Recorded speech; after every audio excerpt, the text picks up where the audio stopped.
Hello everyone, welcome to prep IAS. Prep IAS पे आप सबका स्वागत है।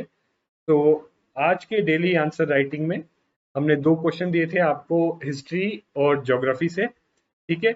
एंड अगेन जो लोग नए हैं उनको मैं बताना चाहूंगा कि 11 AM पे ये क्वेश्चन पोस्ट होते हैं और 9 PM पे इनको डिस्कस करते हैं।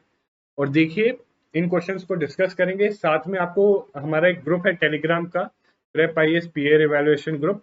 वहां पे आप इन क्वेश्चंस के आंसर लिखिए और डालिए ताकि आपके पीयर्स रिव्यू कर सकते हैं। और वहां से हम सारे जो है आपके आंसर्स देखते हैं, और उनमें से कुछ जो अच्छे आंसर्स होते हैं या कुछ जो ऐसे आंसर्स होते हैं जिनको शो करके हम आपको कुछ चीजें सिखा सकते हैं, वो हम आपको शो भी करते हैं। तो देखिए, एंड वी एक्सपेक्ट कि देखिए, आई वी नो कि अभी जो है अब आप प्रीलिम्स पे फोकस कर रहे होंगे या फिर कई लोगों के पास कंटेंट नहीं होगा। तो अगर आप आंसर लिख भी, देखिए बेस्ट चीज तो यही होगी कि आप आंसर लिखिए। पर मान लीजिए आप आंसर नहीं लिख पा रहे हैं, तो सेकंड बेस्ट चीज आप ये कर सकते हैं कि आप जो है ये जो सेशंस हैं ये अटेंड करिए। तो इससे क्या होगा कि एटलीस्ट आपको कुछ ना कुछ कंटेंट तो मिलेगा ही, साथ में साथ एक आइडिया लगेगा कि कोई आंसर कैसे लिखते हैं। तो ठीक है, तो चलिए, ये तो एक कुछ बेसिक चीजें जो आपको बताई थी। अब शुरू करते हैं और देखते हैं पहला क्वेश्चन। तो पहला question, I think it was very simple. ये बहुत ही सिंपल था, it was very simple. But ये क्वेश्चन समथिंग ऐसा क्वेश्चन है ये जो आपका that you could expect it. It is much expected. ठीक है, ये बहुत एक्सपेक्टेड क्वेश्चन है क्योंकि इस बार जो जैसे साइक्लोन ताउते आया था, ठीक है, तो काफी जो साइक्लोन्स आ रहे हैं, देखा जा रहा है कि अरेबियन सी में साइक्लोन्स की फ्रीक्वेंसी बढ़ रही है। और एक काफी इंपॉर्टेंट फेनोमेना है साइक्लोन, क्योंकि साइक्लोन पे रिपीटेडली क्वेश्चंस आ रखे हैं पास्ट में। तो क्योंकि कुछ एक चेंज आ रहा है, वो भी इंडिया पे, ये चेंज जो है इंडिया को इम्पैक्ट कर रहा है, इंडिया की जो आपकी वेस्टर्न कोस्ट है उसको इम्पैक्ट कर रहा है। तो इसीलिए इसके बारे में जानना बहुत इंपॉर्टेंट हो जाता है। तो प्लीज इसको ध्यान से इसका आंसर देखना। पहली चीज तो आई थिंक इसके, और एक चीज मैंने देखी जो पीयर इवैल्यूएशन में ज्यादातर लोगों ने इस पे आंसर लिखा है। Most of the people have written answer on this question. क्यों? क्योंकि एक तो सिंपल 10 मार्कर था, 150 वर्ड्स था। ठीक है, और बहुत सिंपल था, तो काफी लोग। अब देखिए, पर एक परेशानी क्या थी ज्यादातर लोगों के आंसर में जो मैंने देखी, जो एक आगे आपको एक कॉपी दिखा के बताऊंगा। They have exceeded exceeded the word limit, and I am assuming अगर आप वर्ड लिमिट 150 वर्ड्स की एक्सीड करते हो, तो आप ऑब्वियसली टाइम लिमिट भी एक्सीड करते हो। और देखो, ये भी एक बहुत बड़ी स्किल है कि अगर आपको बहुत सारा भी पता है तो उसको वन कम वर्ड्स में लिखना, ये बहुत जरूरी है। क्योंकि देखो, ये तो आपका बस 10 मार्कर ही है। 10 मार्कर में आप 10-12 मिनट दे के या 250 वर्ड का आंसर लिख के आपको कुछ फायदा नहीं है इतना ज्यादा। ठीक है, तो आपको ये भी सीखना होगा कि कोई क्वेश्चन ऐसा है जो 10 मार्कर है, जिसमें बहुत सारा पता है, तो उसमें आप अपनी सारी चीजें जो है कैसे ब्रीफली हर एक पॉइंट को लिख पाए, ये भी एक स्किल आपको डेवलप करनी होगी। तो पहले तो यहाँ पे देख लेते हैं इसका आंसर। तो इंट्रोडक्शन में ऑब्वियसली साइक्लोन्स के बारे में आप बता सकते हो। ठीक है, ये तो लंबा चौड़ा इंट्रोडक्शन है जो थोड़ा उससे लिया हुआ है आपके मॉडल आंसर से। ठीक है, बट हाँ, या तो आप साइक्लोन को डिफाइन कर सकते हो और लिख दो कि India is most affected by cyclone with more than how many 10% of tropical cyclones affecting India. ठीक है, अराउंड 10%, वर्ल्ड के 10% ट्रॉपिकल साइक्लोन्स इंडिया को अफेक्ट करते हैं। और उसके बाद ये भी बता सकते हो आप ब्रीफ में ही इंट्रोडक्शन में कि नॉर्मली क्या होता है। नॉर्मली बे ऑफ बंगाल में ज्यादा साइक्लोन्स होते हैं, और क्यों होते हैं? ठीक है, वो क्यों होते हैं? क्योंकि it is warmer than Arabian Sea. ठीक है, बे ऑफ बंगाल वार्मर है क्योंकि साइक्लोन्स बनने के लिए टेम्परेचर चाहिए होता है, ज्यादा टेम्परेचर चाहिए होता है, क्योंकि साइक्लोन्स क्या होते हैं? हीट इंजन होते हैं। वो सी सरफेस की हीट को लेते हैं, वो सी सरफेस की जो हीट है वही साइक्लोन्स को ड्राइव करती है। ठीक है, तो जितना ज्यादा वार्म, जितनी ज्यादा हीट, उतने ज्यादा साइक्लोन्स। ठीक है, तो इस तरीके से आप एक इंट्रोडक्शन स्टार्ट कर सकते थे कि India is most affected by around 10% of the tropical cyclones, right. और उसके बाद लिख सकते थे कि मोस्ट ऑफ द जो साइक्लोन्स आते थे वो बे ऑफ बंगाल में आते हैं। क्यों? Because Bay of Bengal is warmer and cyclones are driven by heat. ठीक है, तो इस तरीके से आपका बन गया है। ठीक है, ये जो चीजें हैं ये आपके इंफॉर्मेशन परस्पेक्टिव से है। प्लीज रिमेंबर, ये चीजें प्रीलिम्स में भी आ सकती है कि ज्यादा फ्रीक्वेंसी बे ऑफ बंगाल में क्यों होती है, क्योंकि वहां पे ज्यादा टेम्परेचर है। ठीक है, तो ये तो एक चीज हो गई, आपने बेसिक इंट्रोडक्शन में बता दिया कि प्रीमाइस क्या था। ठीक है, उसके बाद आप बता सकते हो इंट्रोडक्शन में, या फिर दूसरा तरीका ये है इंट्रोड्यूस करने का कि आप बता सकते हो कि there is an increasing number of cyclones in the Arabian Sea compared to Bay of Bengal, and normally Bay of Bengal had more cyclones. ठीक है, और कुछ एग्जांपल दे सकते हो. ठीक है, अब आप आ जाओ सेकंड जो इसका जो है. ठीक है, डायरेक्टली अब कई लोगों ने क्या किया, देखिए ये सारा जो है आपको इंफॉर्मेशन पर्पस के लिए, ठीक है, इतना सारा नहीं लिखना होगा. अब कई लोगों ने डायरेक्टली क्या किया है, सीधा रीजंस पे आ गए. पर देखो रीजंस पे आना तो है, पर आपको ये भी बताना होगा कि क्या ट्रांसफॉर्मेशन हो रहा है, क्या ट्रेंड हो रहा है. ये चीज भी आपको बतानी होगी ब्रीफ में. ठीक है, ब्रीफ में ये भी आपको बताना होगा. तो ऑब्वियसली हिस्टोरिकली अरेबियन सी में क्या होता है, 2 या 3 साइक्लोन आते हैं. ठीक है, तो कम साइक्लोन आते हैं, 2 या 3 साइक्लोन आते हैं, और वो भी वीक होते हैं. एक साल में 2 या 3 साइक्लोन, वो भी वीक. ठीक है, तो नॉर्मली देखा, जैसे ऑलरेडी बता दिया कि जो है बे ऑफ बंगाल के कंपैरिजन में कम साइक्लोन्स आते हैं. पर अब ये जो फैक्ट है, अगर आप न्यूज़पेपर पढ़ते हो, इफ यू रीड न्यूज़पेपर, तो इस टाइप के जो इवेंट्स होते हैं, इंपॉर्टेंट इवेंट्स, उससे रिलेटेड कुछ फैक्ट्स होते हैं. ये फैक्ट्स आप अपने पास जरूर रखना. ठीक है, क्योंकि ऑब्वियसली जैसे मैंने आपको बताया कि फैक्ट्स फैक्ट्स एंड डेटा, किसी भी टाइप का आंसर हो, facts and data are very important. वो आंसर को बहुत अच्छा बना देते हैं. तो यहाँ पे जैसे बता दिया कि first time since the start of satellite records in 1980 there have been 4 consecutive pre monsoon cyclones in Arabian Sea. ठीक है, ताउते को इंक्लूड करते हैं फर्स्ट टाइम. तो ये बहुत इंपॉर्टेंट फैक्ट है. भले ही आप ये ना लिखो, ये ना लिखो, या ये कुछ ना लिखो, पर ये लिख दोगे तो बहुत इंपॉर्टेंट फैक्ट है कि ये क्लियरली शो करता है कि क्या ट्रेंड है. ठीक है, कि कैसे जो है अरेबियन सी जो है साइक्लोन्स उसमें ज्यादा हो रहे हैं. प्लस एक और चीज, अरेबियन सी में साइक्लोन्स ज्यादा तो हो रहे हैं, प्लस वो ज्यादा एरिया को इम्पैक्ट कर रहे हैं. ठीक है, तो पहले सिर्फ गुजरात को इम्पैक्ट करते थे, अब केरला और कर्नाटका को भी इम्पैक्ट कर रहे हैं. Recent example Ockhi cyclone. इसके साथ साथ ये बताओगे कि इंटेंसिफिकेशन भी ज्यादा हो रहा है, मतलब ज्यादा इंटेंस हो रहे हैं साइक्लोन्स. ठीक है, तो जो साइक्लोन्स थे 2018 से सब सीवियर कैटेगरी में थे. ठीक है, जैसे ताउते का एग्जांपल तो 2 दिन ही लगे उसको वेरी सीवियर कैटेगरी बनने में. तो बेसिकली 3 चीजें ट्रेंड्स में देखो, ये प्रीलिम्स के लिए भी इंपॉर्टेंट है. ट्रेंड्स में 3 चीजें निकली कि number of cyclones are increasing. ठीक है, स्पेशली प्री मानसून. दूसरी चीज, साइक्लोन्स ज्यादा एरिया को अफेक्ट कर रहे हैं. और तीसरी चीज, ये ज्यादा सीवियर. ठीक है, तो ये तो अब इसके रीजन का जो, तो बेसिकली देखो इतनी सारी चीज आप ब्रीफ में भी बता सकते थे 3 सिंपल पॉइंटर्स में, कि ज्यादा नंबर ऑफ साइक्लोन्स हो रहे हैं, ज्यादा जो है सीवियर हो रहे हैं वो, और क्या अगला क्या हो गया कि ये जो साइक्लोन्स हैं ये ज्यादा एरिया को इम्पैक्ट कर. अब आ जाओ डायरेक्टली जो मेन पार्ट है कि रीजन क्या है. तो सबसे पहला रीजन है कि सी सरफेस टेम्परेचर बढ़ रहा है. और सी सरफेस टेम्परेचर क्यों बढ़ता है, ग्लोबल वार्मिंग. पर देखो, अब यहाँ पे आपको सीधा इतना सा लिख के छोड़ना नहीं है, आपको एक्सप्लेन भी करना कि क्योंकि क्योंकि देखो ग्लोबल वार्मिंग होती है. ग्लोबल वार्मिंग के कारण जो भी टेम्परेचर इंक्रीज हो रहा है, मोर देन 90% ऑफ वो जो हीट है या जो है जनरेट होती है ग्रीन हाउस गैसेस के कारण, वो जो है ओशन से एब्जॉर्ब करते हैं. ठीक है, तो ग्रीन हाउस गैस होती हैं, वो उसके कारण टेम्परेचर बढ़ता है. उनके कारण मोर देन 90% जो टेम्परेचर बढ़ता है, वो कौन एब्जॉर्ब करते हैं, ओशंस. और ओशन से एब्जॉर्ब करेंगे तो उनका सी सरफेस टेम्परेचर इंक्रीज होगा. ठीक है, और क्योंकि साइक्लोन्स क्या करते हैं, एनर्जी वार्म वाटर से लेते हैं, तो rising temperature cause intense storm, ये ज्यादा ज्यादा इंटेंस स्टॉर्म हो जाते हैं. ठीक है, प्लस ज्यादा टेम्परेचर ऑल्सो जो अरेबियन सी में है इंटेंस साइक्लोन्स क्रिएट करते हैं, क्योंकि आप जानते हो जितना ज्यादा टेम्परेचर उतना इंटेंस होगा, क्योंकि cyclones are driven by the heat energy of the sea surface. ठीक है, इसके साथ साथ एक और एलनिनो मोडोकी भी है. तो बेसिकली एलनिनो में क्या होता है, आपका ईस्टर्न पैसिफिक ओशन वार्म होता है और वेस्टर्न जो है कूल होता है. एलनिनो मोडोकी में क्या होता है, सेंट्रल पैसिफिक ओशन जो होता है आपका, वो क्या हो जाता है, वार्मर हो जाता है एनोनमसली, मतलब ज्यादा वार्म होता है रिलेटिवली. और जो ईस्टर्न और वेस्टर्न पैसिफिक ओशन से, जो ट्रॉपिकल एरिया के जो ईस्टर्न और वेस्टर्न पैसिफिक ओशन है, वो कूलर हो जाते हैं. तो ये होता है एल नीनो मोडोकी.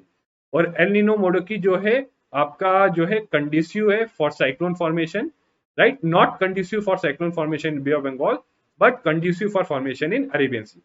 साथ साथ एक और विंड शेयर का भी फैक्टर है.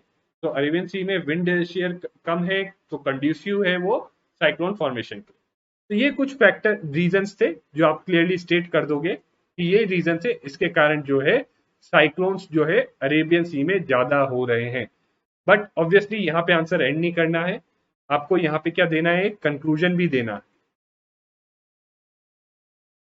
और कंक्लूजन में क्या दोगे आप? What will you give in conclusion? आप कंक्लूजन में बताओगे कि सिंस ज्यादा साइक्लोन हो रहे हैं और ज्यादा सीवियर हो रहे हैं और ज्यादा एरिया को अफेक्ट कर रहे हैं, तो कुछ डिजास्टर मैनेजमेंट के मिटिगेशन मेजर्स लिए जा सकते हैं। मिटिगेशन मेजर्स क्या लिए जा सकते हैं कि साइक्लोन शेल्टर्स ज्यादा बनाए जा सकते हैं, अर्ली वार्निंग सिस्टम्स बनाए जा सकते हैं प्रॉपर, और जो टेक्नोलॉजी है साइक्लोन को ट्रैक करने की उसको और इम्प्रूव कर सकते हैं।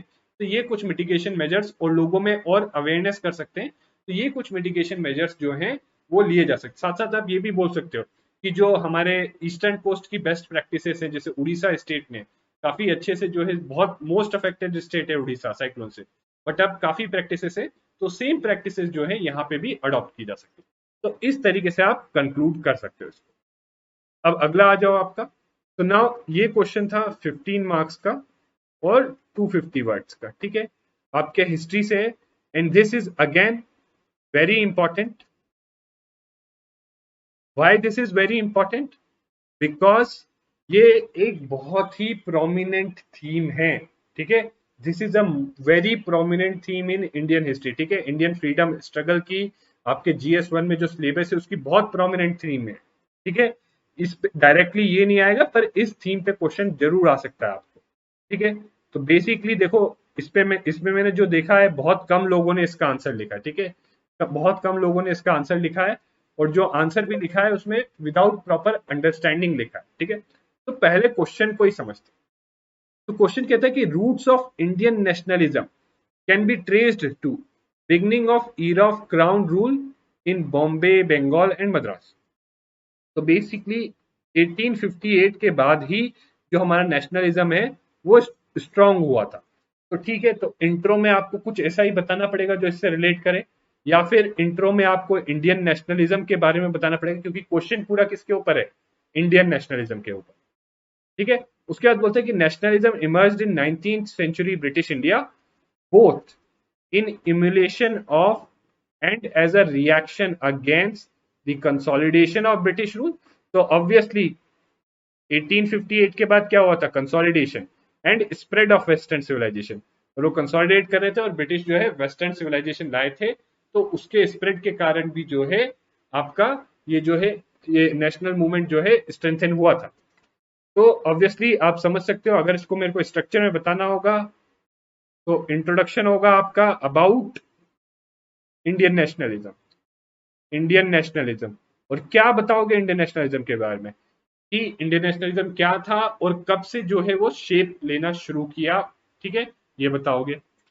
फिर बॉडी जो होगी उसमें एक पार्ट में आप ये बताओगे एज इम्यूलेशन ऑफ, मतलब कैसे जो है ब्रिटिश पॉलिसीज ने जो है सपोर्ट किया इंडियन नेशनलिज्म को ग्रो करने में, मतलब कैसे ब्रिटिश पॉलिसीज के कारण जो है कहीं ना कहीं हेल्पफुल रही। और एज अ रिएक्शन, कि कैसे ब्रिटिश, सेकेंड पार्ट ये होगा कि रिएक्शन वाला, पहला हो गया इम्यूलेशन कि कैसे ब्रिटिश पॉलिसीज ने हेल्प किया, और दूसरा हो गया रिएक्शन, मतलब कैसे ब्रिटिश पॉलिसीज के अपोज करने के लिए इंडियन नेशनलिज्म स्ट्रांग बने। दोनों चीजें जो है आप बताओगे, और फिर इसके अंदर क्या है, हर एक पॉइंट को लिखोगे आप कि ये चीज हुई और इसके कारण ब्रिटिशर्स ने जैसे ये पॉलिसी लाई या ये चीज की, और इसके कारण क्या हुआ, इसके कारण जो है इस तरीके से जो है नेशनलिज्म को हेल्प मिली, ठीक है।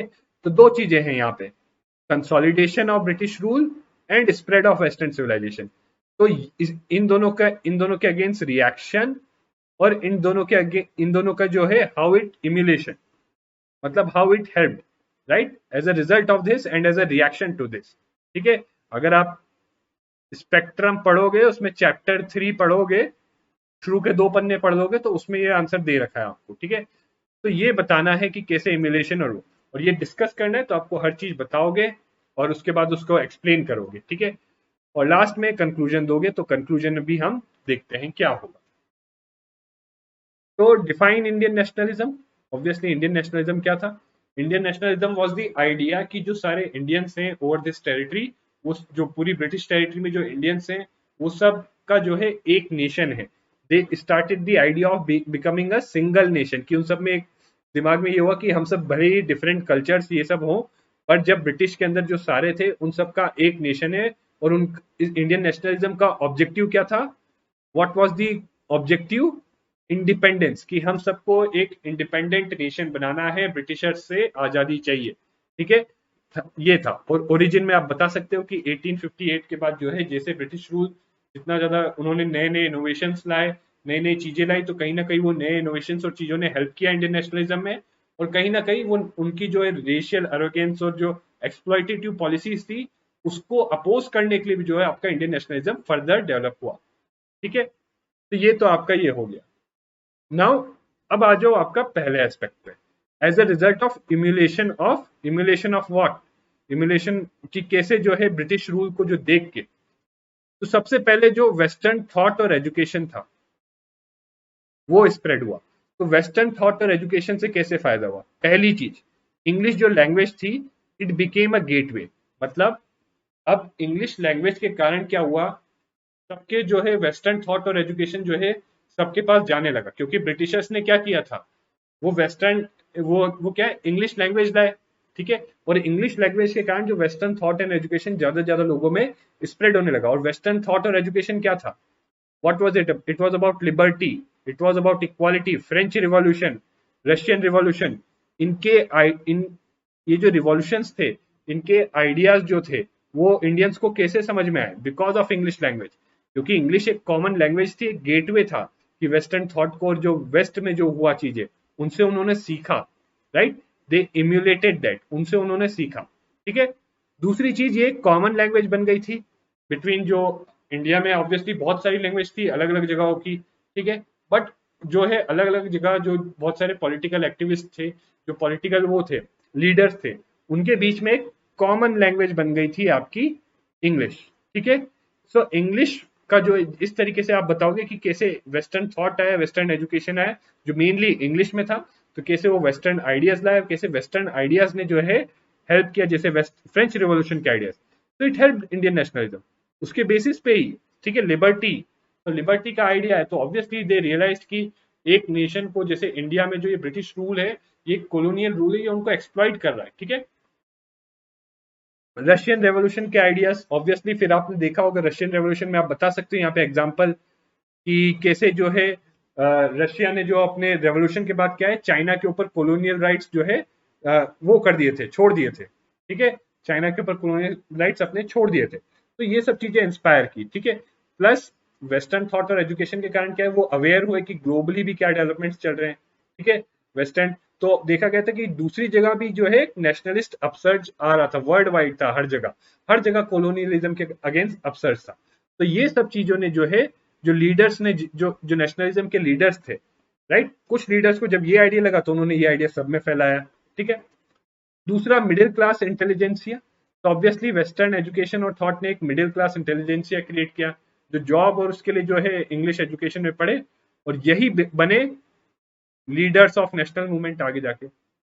ये लीडर्स ऑफ नेशनल मूवमेंट और अवेकनिंग, ठीक है, ये जो है मॉडर्न थॉट्स रखते थे, तो एक तरीके से ये लीडर्स ऑफ नेशनल मूवमेंट और अवेकनिंग जो है ज्यादातर मिडिल क्लास इंटेलिजेंसिया से आए।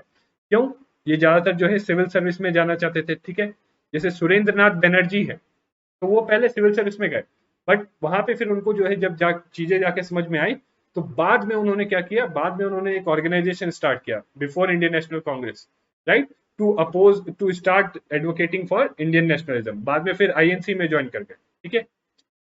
फिर सोशियो रिलीजियस रिफॉर्म्स, ऑब्वियसली ये ब्रिटिशर्स भी लाए थे सोशियो रिलीजियस रिफॉर्म्स। तो आप जानते हो इंडिया में क्या था, कास्ट सिस्टम और वुमेन, इन दोनों की सिचुएशन बहुत, जो लोअर कास्ट थी और वुमेन, इन दोनों की सिचुएशन बहुत खराब थी। तो इसके कारण क्या हुआ, इसके कारण बेसिकली ये हुआ कि जो एक यूनिटी नहीं थी कंट्री में। तो सोशियो रिलीजियस रिफॉर्म जब इन सब की जो है मतलब इनकी सिचुएशन इंप्रूव की, लोअर कास्ट की और वुमेन इनकी, तो क्या हुआ, सोशल रिलीजियस रिफॉर्म के कारण जो डिसयूनिटी थी और जो सोसाइटी में जो मतलब कास्ट सिस्टम के कारण जो गैप्स थे सोसाइटी में, जो डिसयूनिटी थी सोसाइटी में, वो सब हट गई। तो सोशल रिलीजियस रिफॉर्म ने भी एक यूनिटी लाए, right, it brought a unity, ठीक है। इनके कारण क्या हुआ, वुमेन का सिचुएशन इंप्रूव हुआ, वुमेन का सिचुएशन इंप्रूव हुआ तो वुमेन का पार्टिसिपेशन इंप्रूव हुआ, उनका पार्टिसिपेशन इंप्रूव हुआ तो इंडियन नेशनलिज्म क्या हुआ, स्ट्रांग हुआ, ठीक है। इसी तरीके से सेम केस है लोअर कास्ट का। फिर प्रेस और लिटरेचर, तो ऑब्वियसली प्रेस और लिटरेचर ने भी बहुत इंपॉर्टेंट रोल प्ले किया। जो सारे वेस्टर्न थॉट्स थे, ये थे, कि कुछ लोगों को पता चले, उन्होंने प्रेस और लिटरेचर अपने न्यूज़पेपर मैगजीन शुरू कर दी और वो सब में इन न्यूज़पेपर मैगजीन के थ्रू जो है सब में वो थॉट्स स्प्रेड हुए। तो जो नेशनलिस्ट आइडियाज थे वो भी प्रेस और लिटरेचर के थ्रू ही मेनली जो है मासेस में स्प्रेड किए गए थे। ठीक है, फिर administrative and economic unification of country, तो ये तो आप सब जानते हो। तो इसमें आप देखो, ये नहीं है ये आप बताओगे, इसमें भी आपको बताना होगा कि शुरू में कैसे वेस्टर्न थॉट कि मैकॉले का जो था डिस्पैच था, ये सब था, आपको बताना होगा कि ब्रिटिशर्स ने किस पर्पज से किया था, बट उसका जो रिजल्ट था वो ये निकला कि इंडियन नेशनलिज्म को फेवर किया। यहाँ भी बताओगे कि ब्रिटिशर्स ने अपनी कन्वीनियंस के लिए एडमिनिस्ट्रेटिव और इकोनॉमिक यूनिफिकेशन किया था। उनको लगा कि हम जो है रेलवे लाके और ये सब करके क्या है कि पूरे उस पर अच्छे से रूल कर पाएंगे। पर इस यूनिफिकेशन के कारण क्या हुआ, there was more exchange of political ideas. उसके कारण क्या हुआ, जो रीजनल रीजनल लोग थे कि कहीं कहीं एक एक रीजन में लीडर्स थे, पॉलिटिकल लीडर्स, अभी तक वो रीजन तक ही लिमिटेड थे, पर जब वो कनेक्ट होने लगे बिकॉज ऑफ एडमिनिस्ट्रेटिव और इकोनॉमिक यूनिफिकेशन, तो वो एक दूसरे से एक्सचेंज करने लगे आइडियाज, और उनके आइडियाज के एक्सचेंज से इंडियन नेशनलिज्म डेवलप हुआ। ठीक है, and it also played a role of unifying people. जब लोग इजीली इधर से उधर जाने लगे, जब लोगों को एक जगह इकोनॉमी में कुछ हो रहा है तो वो दूसरी जगह इंपैक्ट कर रहा है, तो लोग जो है एक दूसरे से रिलेट करने लगे और इजीली, इससे क्या हुआ, एक यूनिफाइंग, इट यूनिफाइड पीपल, और यूनिफिकेशन से क्या हुआ, इंडियन नेशनलिज्म और स्ट्रांग बना। अब एज अ रिएक्शन, तो अगर एज अ रिएक्शन देखें तो रेशियल एरोगेंस था उनका। तो रेशियल एरोगेंस आप बताओगे कैसे कैसे अलग अलग फॉर्म्स में मैनिफेस्ट करता था। जैसे आर्मी में क्या था कि जो इंडियंस थे उनको एक रैंक के ऊपर जाने नहीं दिया जाता था, या आप बताओगे कि कई जगह जो है इंडियंस पे बहुत सारे अनरीजनेबल रिस्ट्रिक्शंस थे, कई प्लेसेस में इंडियंस एंटर नहीं कर सकते थे। तो ये रेशियल एरोगेंस के अगेंस्ट, बिकॉज ये रेशियल एग्रीगेंस वो किनके साथ करते थे, जो इंडिया के लोग थे। तो एक तरफ जो जब सब लोगों को लगा कि हमारे अगेंस्ट ही कर रहे हैं, तो उन सब में एक फीलिंग डेवलप होने लगी कि हम सबका एक ऑब्जेक्टिव एक ही है कि ये जो ब्रिटिशर्स हैं, ये जो एक्सप्लॉइटेशन कर रहे हैं हमारे अगेंस्ट, ये जो रेशियल एरोगेंस है, इसके अगेंस्ट हमें फाइट करना है। तो इसके अगेंस्ट फाइट करना है, तो क्या हुआ, it also give strength to Indian nationalism. Drain of wealth theory, तो लोगों को रियलाइज हुआ कि ड्रेन ऑफ वेल्थ जो दादा भाई नौरोजी ने दिया था थ्योरी, कि कैसे जो है ब्रिटिशर्स जो है एक्सप्लॉइट कर रहे हैं इकोनॉमिकली, तो obviously drain of wealth theory, तो इसके अगेंस्ट एज अ रिएक्शन, तो इसके अगेंस्ट भी रिएक्शन हुआ। तो क्या इंडियन नेशनलिज्म स्ट्रांग हुआ, क्यों कि कैपिटलिस्ट जो थे, कैपिटलिस्ट थे, देखो उन्होंने कभी आउटराइटली जो है अपोज नहीं किया, कैपिटलिस्ट जो थे, इंडियन कैपिटलिस्ट जो थे, बट इंडियन कैपिटलिस्ट भी समझ गए थे कि कहीं ना कहीं उनका बेनिफिट जब ही होगा जब वो नेशनल मूवमेंट को सपोर्ट करेंगे, और कहीं ना कहीं उन्होंने नेशनल मूवमेंट को सपोर्ट किया है। ठीक है, now exploitation of all classes, तो चाहे पेजेंट्स हो या इंडियन इंडस्ट्रीज इंडस्ट्रियलिस्ट हो, तो इंडियन इंडस्ट्रियलिस्ट का क्या इशू था कि उनकी जो इंडस्ट्रीज थी उनको अनफेयर कंपटीशन सफर करना पड़ता था, प्रिंसली स्टेट्स, ठीक है, या फिर आपके जो प्रिंसेस हो गए, लैंडलॉर्ड्स हो गए। तो जब सब क्लास को, हर किसी को एक्सप्लॉइट किया उन्होंने, हर किसी को दिखा कि ब्रिटिशर्स उनको एक्सप्लॉइट करें, तो नेचुरल था कि उनके अगेंस्ट रिएक्शन जाएगा। और जब सबको लगा कि एक ही हमारा कॉमन एनिमी है जो हम सबको एक्सप्लॉइट कर रहा है, तो ऑब्वियसली एक ही आइडियोलॉजी निकली जो ब्रिटिशर्स को अंडरमाइन करने की थी, इंडियन नेशनलिज्म, और ज्यादा से ज्यादा लोग इस आइडियोलॉजी में बिलीव करने लगे, इससे जुड़ने लगे। ठीक है, कि ब्रिटिशर्स को हटाना है और इंडिया को इंडिपेंडेंट बनाना है, और इंडिया जो है एक ही नेशन है। ठीक है, फिर reactionary policies of Lytton and Curzon, Curzon तो पार्टीशन ऑफ बंगाल। ठीक है, पार्टीशन ऑफ बंगाल। अब देखिए यहाँ पे और भी पॉलिसीज आप मेंशन कर सकते हैं, जो यूनिवर्सिटीज एक्ट था, ठीक है, लिट्टन का दिल्ली दरबार, ठीक है, दिल्ली दरबार, वर्नैकुलर प्रेस एक्ट, ठीक है, और भी दूसरी चीजें हैं। फिर तो ये सारे रिएक्शनरी पॉलिसीज थी, तो ऑब्वियसली इनके अगेंस्ट इंडियंस ने प्रोटेस्ट किया, और इसने जो है नेशनलिज्म के आइडिया को जो है और जो है स्ट्रेंथ दी। Ilbert Bill controversy, now again यहाँ पे बेसिकली क्या था इल्बर्ट बिल, अगर आपको नहीं पता तो एक बिल था जिसमें जो है इंडियन जो मैजिस्ट्रेट्स हैं उनको same as European magistrates power देनी थी टू ट्राई यूरोपियंस। ठीक है, यूरोपियंस को जो ट्रायल करने के लिए इंडियन मैजिस्ट्रेट्स को यूरोपियन मैजिस्ट्रेट जैसी पावर दी, बट इसका बहुत अपोजिशन हुआ। जो यूरोपियंस थे और जो ब्रिटिशर्स थे उन्होंने मिल के अपोजिशन किया। तो इससे ऑब्वियसली इंडियंस ने सीखा कि देखो वो लोग मिल के अपने इंटरेस्ट के लिए लड़ रहे, तो हमें भी क्या करना चाहिए, मिल के अपने लिए, अपने इंटरेस्ट के लिए लड़ना चाहिए, यानी इंडियन नेशनलिज्म, कि अब हमारे नेशनलिज्म के लिए, एक इंडिपेंडेंट इंडिया के लिए मिल के लिए लड़ना चाहिए। इसके अलावा रीडिस्कवरी ऑफ इंडिया पास्ट। तो अगेन एक मेजर चीज ये थी कि जो इंडिया का जो पास्ट था वो ब्रिटिशर्स ने बड़ी ही नेगेटिव लाइट में पोर्ट्रे किया था। उन्होंने कहा था कि हमेशा इंडियंस रूल्ड रहे हैं, कि बहुत लोग बाहर से इन्वेडर्स आके रूल किया। बट जब रीडिस्कवरी हुई इंडिया के पास्ट की, जैसे मैक्स म्यूलर, जो यूरोपियंस ने ही किया, मैक्स म्यूलर या फिर आपका जो है स्वामी विवेकानंद, तो उन्होंने जब बताया कि इंडिया का पास्ट कितना वाइब्रेंट और रिच था, तो इंडियंस में कॉन्फिडेंस आया। और ऑब्वियसली वो उनको रियलाइज हुआ कि ये जो व्हाइट मैंस बर्डन था, व्हाइट मैंस बर्डन, यानी ब्रिटिशर्स क्या बोलते थे कि हमने आपको कॉलोनाइज किया तो ये हमारा बर्डन है कि हम आपको सुधार रहे हैं। तो जब रीडिस्कवरी हुई इंडिया पास्ट की, तो रियलाइज हुआ कि व्हाइट मैंस बर्डन बस एक मिथ है, एक प्रोपेगेंडा है इनका, ठीक है। और इसी इसी के कारण क्या हुआ, जब इंडिया के पास्ट की रीडिस्कवरी हुई तो एक इंडियन नेशनलिज्म को इम्पेटस मिला, जब उनको रियलाइज हुआ कि ये पूरे एरिया के पीपल पहले भी एक कॉमन एम्पायर में रहे थे, ठीक है। तो ये चीजें थी कि जो आप बोल सकते हो कि जो जिस तरीके से एज अ रिएक्शन डेवलप हो, ठीक है। और भी चीजें आप लिख सकते हो, बट ये जो मेजर मेजर चीजें हैं, ठीक है। नाउ कंक्लूजन ऑब्वियसली बड़ा सिंपल रखोगे आप, कि आप बताओगे कि ये सारे फैक्टर्स के अलावा और भी कुछ फैक्टर्स थे, तो दोनों चीजें आप बताओगे कि it was combination of both these factors as well as some other factors which led to the Indian nationalism, ठीक है। एंड अल्टीमेटली क्या हुआ, led to formation of Indian National Congress in 1885 which objective was secure Indian liberation, right. तो एक simple type से लिख दो, या फिर एक कंक्लूजन में ये भी बता सकता हूँ कि ब्रिटिशर्स इंट्रोड्यूस्ड वेरियस पॉलिसीज, कि ब्रिटिशर्स ने बहुत सारी पॉलिसीज इंट्रोड्यूस की इंडिया में to consolidate and strengthen their rule, but unintentionally और इंटेंशनली दैट लेड टू, उससे क्या हुआ, it led to strengthening of Indian nationalism and weakening of British rule.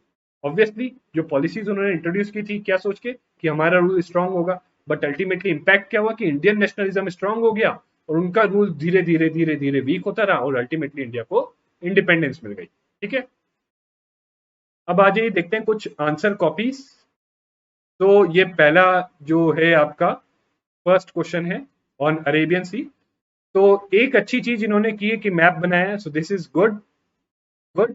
पर मैप में आप चीजें हाईलाइट करो, कुछ बताओ यहाँ पे कि क्या चीज है मैप का रिलेवेंस, सिर्फ मैप बनाने से काम नहीं चलेगा ना। दो तीन चीजें देखो इन्होंने जो है लिखा अच्छे से है, सब चीजें जो अगर मेन पार्ट की देखें तो क्लाइमेट चेंज लिखा है, ग्लोबल वार्मिंग, एलिनो मोडो की, और अच्छे से अंडरलाइन भी किया है। अगले उसमें जो है इन्होंने जो ये ओखीची का एग्जाम्पल भी दिया और इंटेंसिफिकेशन रेट की भी बात की। पर एक प्रॉब्लम ये है कि अगर आप स्ट्रक्चर देखने की बात करो तो देखो इनको ट्रेंड अलग बताना था। ये जो इंटेंसिफिकेशन वाली चीज है और ये जो रिस्ट्रिक्टेड इन गुजरात है, ये क्या है, these are part of trends, ठीक है। पर ये जो चीज है climate change, global warming, El Nino Modoki, conducive wind, ये क्या है, रीजन। तो आपको चीज पता थी पर आपने उसको प्रॉपरली स्ट्रक्चर नहीं किया, तो ये एक इशू है, ठीक है।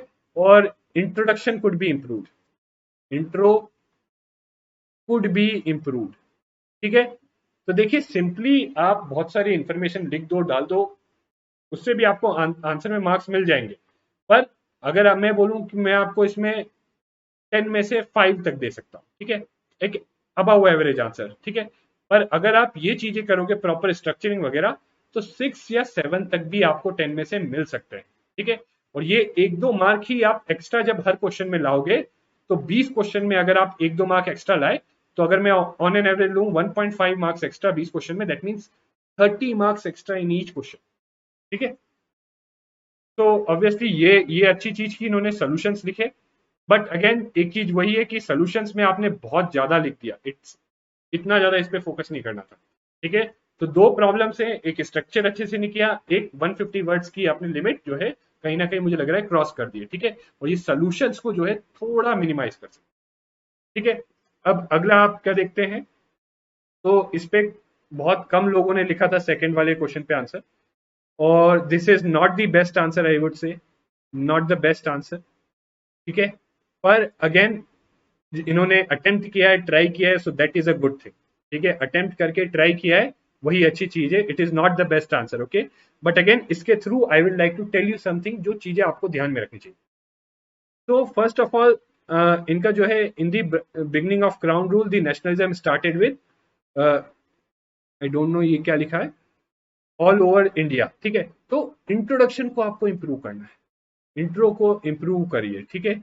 इंट्रो को इंप्रूव करिए। ये जो चीजें आपने हाउ इट स्टार्टेड है, इनमें से एक दो चीजें जो है आप यहाँ पे लिख सकते थे, ठीक है। And again how it started जो है आपने इतना सारा उस पर जो लिख दिया, फिर आपने रैंडमली पार्टीशन ऑफ बंगाल लिख दिया। तो अगेन क्या प्रॉब्लम क्या है यहाँ पे स्ट्रक्चर मिसिंग है, स्ट्रक्चर इज मिसिंग। आपके पास जो सारी इंफॉर्मेशन थी आपने रैंडमली डाल दी।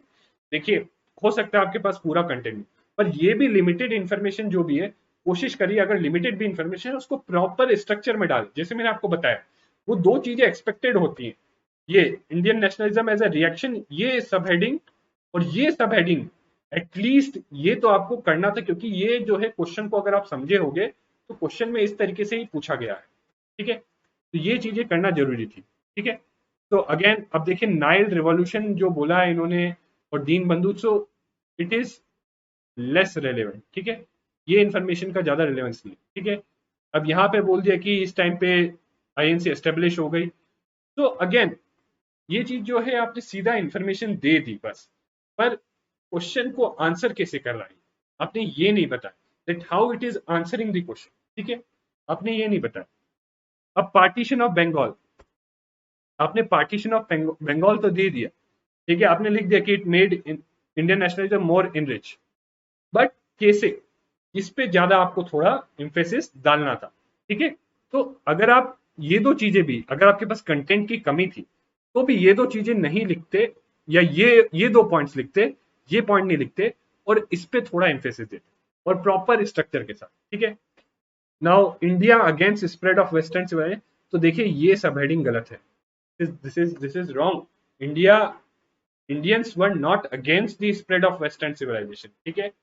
तो ऐसा नहीं था कि इंडियंस टोटली, जबकि जो वेस्टर्न सिविलाइजेशन एजुकेशन स्प्रेड हुआ, वो जिस तरीके से वो चाहते थे, ब्रिटिशर्स जिस तरीके से उसका स्प्रेड चाहते थे, उसके अगेंस्ट थे।